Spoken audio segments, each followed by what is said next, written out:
Good morning. In this video, we are going to continue with chapter 14 statistics.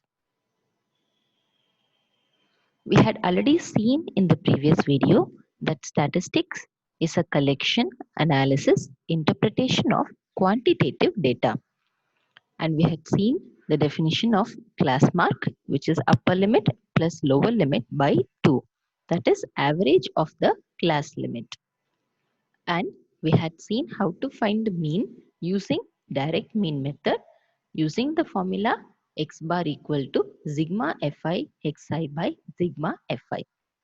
In this video, we are going to see finding the mean using assumed mean method. This is the question that we had seen in the previous video for finding the direct mean. While solving this, we can see that the total FIXI is 2000. In this question, it is 2000 a complete number, so it is easy for us to solve. But otherwise, we are having a very large number which is not practically possible to calculate and solve. So we are using assumed mean method for this to reduce our calculation. So let us consider the same question for assumed mean method. So here marks obtained by 50 students of class 10 of a certain school in a maths paper consisting of 70 marks are presented. So we have the class interval as well as the number of students. Now in assumed mean method, same as direct mean method, we are going to have class interval and number of students Fi. And then we find the sum of them, sigma Fi is 50. Then we find the class mark also, upper limit plus lower limit divided by 2. This much column is the same as the previous method. After this, from the class mark, we are going to choose an assumed mean 35. Okay, it is better to choose the middle number of the column. Now using that, the formula is di equal to xi minus a. A is our assumed mean, which is 35. That is xi minus 35. So for the first one, 5 minus 35. This is our xi. So 5 minus 35 minus 30. Now for the next one, 15 minus 35 minus 20. So on, 65 minus 35, 30. After some time it becomes positive. In between 35 minus 35 will be 0. So now we have found that di, d represents deviation. That is change from the assumed mean. The deviation from the assumed mean. Now we are having fi di. So we are going to multiply the frequency and the deviation. So 2 into minus 30 minus 60, 1 into minus 20 minus 20, so on. And then we find sigma fi di. We add all these numbers. The top 3 will give negative number. The rest of them will give positive number. You will solve accordingly and we get the answer 250 over here. So for finding mean by assumed mean method, what did we first do? We first choose one among the xi as the assumed mean. Then we find the deviation of a from each of xi's, that is difference of di between a and each of xi. Then the next step is finding the product of di with the corresponding fi and then finding the sum of all the fi di. Now we have found till this much, we have yet to find the mean. Now to formula to find the mean is deviation, we have d bar equal to sigma fi di by sigma fi. Now instead of di, we will substitute it as xi minus a.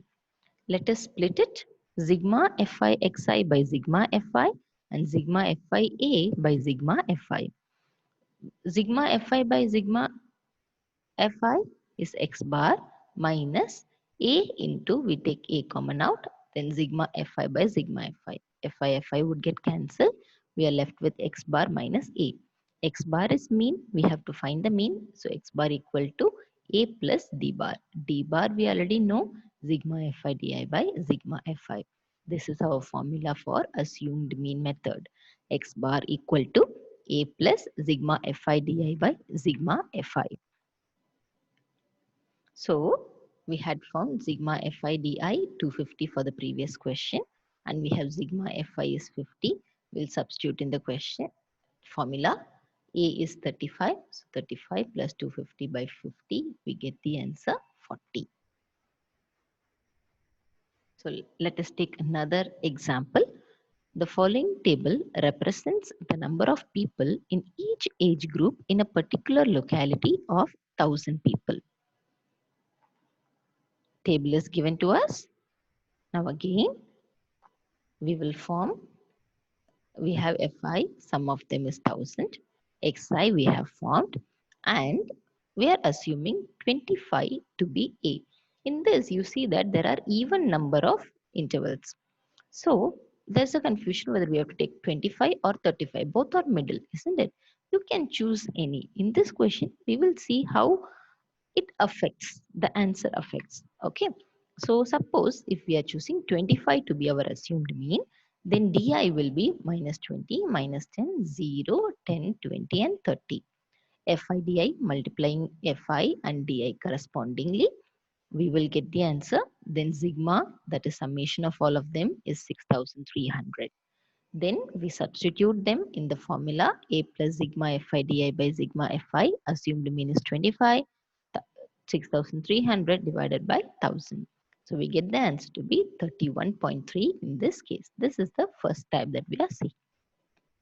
Now, let us see what happens if we choose 35. Again, no other changes, just that we are choosing A to be 35. So our di will be 5 minus 35, which is minus 30, minus 20, minus 10, 0, 10 and 20. Again, we multiply Fi and di, we get the answer. Summation, we are having negative. It is okay if you are having a negative summation in Fi di. That does not matter. Okay. Now, sigma Fi is 1000. Again, no changes. Sigma Fi di is minus 3700. When we solve, we get minus 3.7. So 31.3. Answer is not changing. There is no change in the answer. Either number you choose, you are going to get the same answer. Only difference is one of the number has given positive answer, another number has given a negative answer, but that does not affect our final mean. So you can choose any one if even number of data are given to us. If odd, you can clearly find the middle number. If even, you choose either one, it does not affect our final answer. Now, every time we are choosing a middle number, what if we choose a number which is not the middle one? Okay, so let us see what happens in that. Suppose if we take 15 to be our assumed mean, then our di will change accordingly, minus 10, 0, 10, 20, 30, 40. FIDI, we multiply the corresponding frequency and deviation. Then summation is 16,300. So we are getting much larger number. What is the aim of using an assumed mean method? Your calculation is going to get reduced. But here our aim is not fulfilled. We are having much larger number to solve. That is why we are not choosing any other number than the middle number. But will it affect our answer? No. You choose anything, any number, even if you're going to choose 5 or 55, the final answer will not be affected. Just that calculation time will be more. So the aim of this method is not fulfilled when you choose anything else. So it's better to choose the middle one. Choosing any other one would be wrong because it does not fulfill the aim. Now, moving on to exercise 14.1, question number 8. A class teacher has the following absentee record of 40 students of a class for the whole term. Find the mean number of days in a student was absent. So the number of days and the number of students are listed below. Now, one thing you have to notice in a question. See, number of days are given. It does not see the frequency for now. Let us see the class size. Class size is upper limit minus lower limit. When we see that there is a change, first one is 6, then 4 again, 6, 8, 10, and 2. The class size is varying. We are not having a uniform class size. In questions of this kind, it is better to use assumed mean method. Okay, you can use direct method or assumed mean method, even if the class size are different. That is not a problem, that will not affect your answer. So let us solve this by assumed mean method itself. So we have the number of days, frequency, and then class mark. So we will find for each class. We are not going to have, before you used to have 5, 10, 15, 20. So equal this difference you used to have in the class mark. But since your class size is different, your class mark will not be uniform. It will also be different. So 0 to 6 will be 0 plus 6 by 2, so 3. Here 10 to 14 will be 24 by 2, which is 12, and so on. So you're not going to have uniform exercise over here. Doesn't matter, still we will take the middle one as our assumed mean, 17. So when we solve and then multiply FIDI, we'll get minus 181. Then substituting in the formula, x bar equal to a plus sigma fi di by sigma fi. 17 plus minus 181 by 40, which is the sigma fi. We solve and we get 12.48 days to be our answer. Next, we move on to exercise 14.1, question number 3. The following distribution shows the daily pocket allowance of children of a locality. The mean pocket allowance is 18 rupees. Find the missing frequency. So this is another type of question that you're going to have. Find the missing frequency. So the table is given under 17 to 19 to 21. The frequency is missing over here. So let us solve this. Now we have the intervals fi.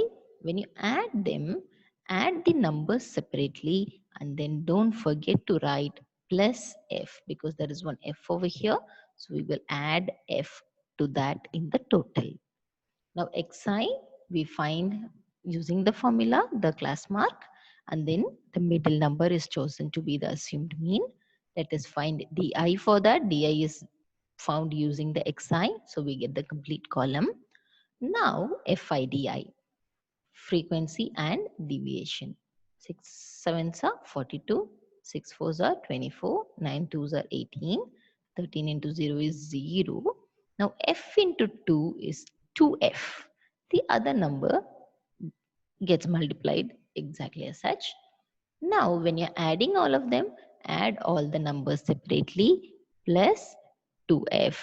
So in frequency, some of the sigma fi also you have to write plus f, and FIDI when your summation also you have to write plus 2f. Now mean x bar is given to be 18 in the question. So let us substitute it in the formula. X bar equal to a plus sigma fi di by sigma fi. X bar is 18.